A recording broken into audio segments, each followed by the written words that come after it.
will be handling feedbacks for improvements. Now, how do you handle feedbacks for improvements?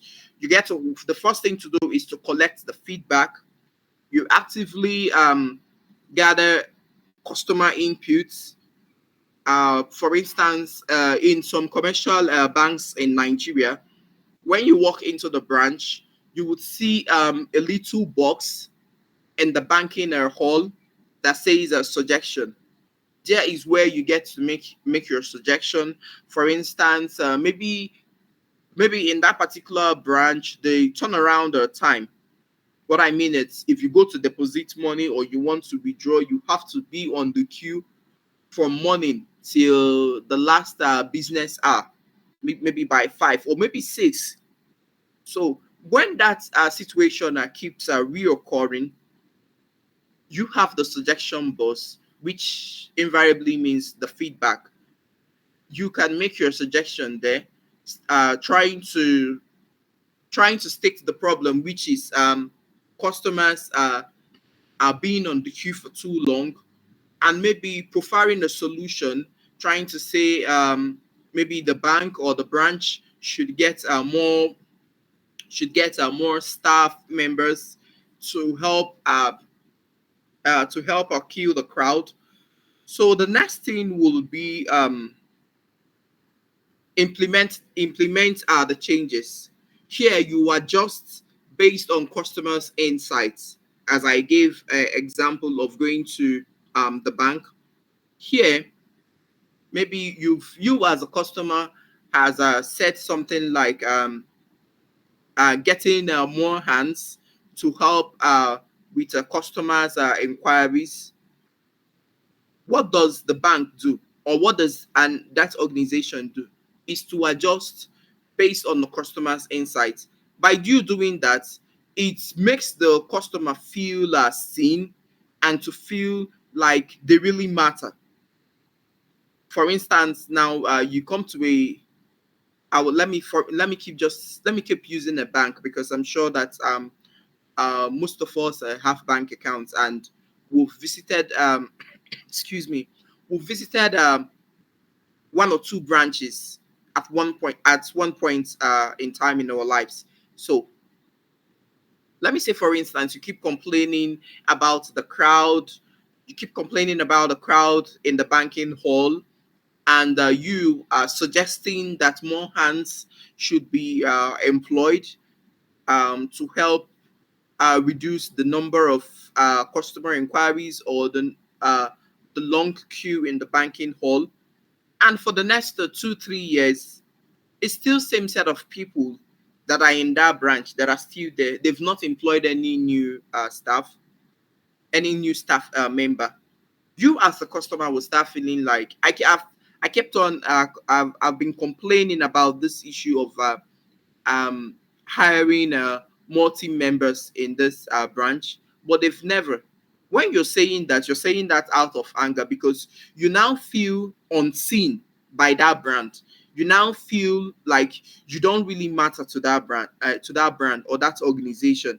But in a situation where you get to make that suggestion, and maybe in a month's time, you now see about 2 to 3 new staff members, new employees there who are working, and you get to see that the crowd has reduced drastically.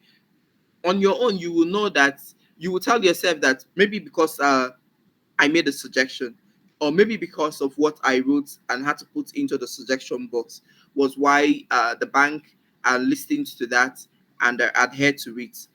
So the next thing will be getting to handling feedback improvement is to ensure resolution, which is what I've talked about.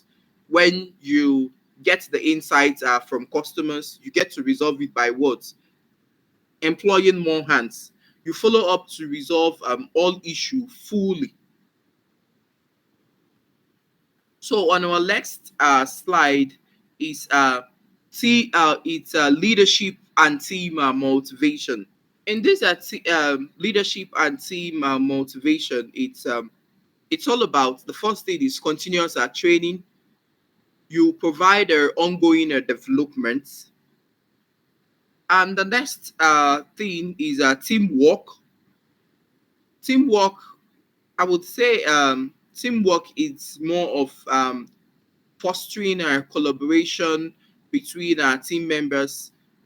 Teamwork, you get to encourage collaboration. That means people working hand in hand, people working as a group. And the next thing is accountability. Um, this helps to foster responsibility. In this manner, people are responsible. People are responsible for a particular tax. Let me say, you still go to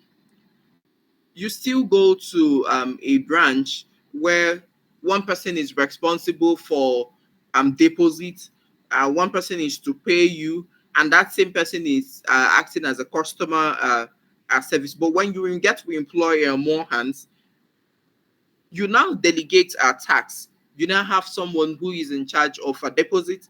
You now have someone who is in charge of withdrawal. You now have someone who is in charge of customer inquiry, which is a customer service. In that way, it helps to foster responsibility. People being accountable for their job roles.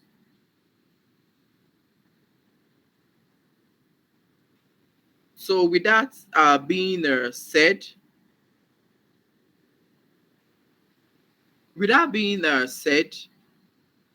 that's what we have on the slides for customer service management.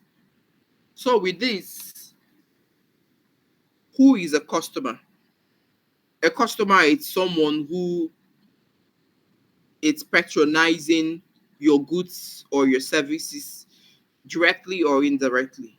So, that is where we'll have our internal and external customers. Internal customers are more like you work in an organization, your colleagues are internal customer. I would for this class I would just keep using I would keep using a bank. Let me say for instance, still talking about the internal customer. You as a customer service representative in the bank, you have a colleague who lost her phone while going home the previous day, and your colleague bought a new SIM card, and the colleague has an account with the bank, sure has an account with the bank, and the colleague wants to do a change of phone number. You are going to attend to that colleague as a customer, but now it's like an internal customer. And we now have the second one, which is our external customers.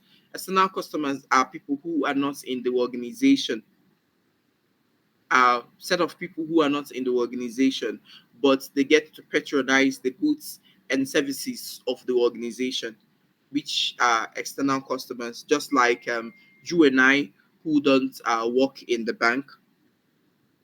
When you come to lay your complaint, or you come to withdraw, or you come to make a deposit, you're being treated as a customer, but as an external customer. So service is rendering like an assistance, to someone for the sole benefit of resolving the particular issue that a person has. And management is all about guidance. It's all about getting to know how to shuffle our tax. So customer service management, it's you getting to learn how to treat these customers, be it internal, be it external customers, getting to know how to treat them right, which is getting to know how to treat them right for them to have a positive experience. Because, for instance, you might say internal customers, that is no need of you. Let me stop presenting.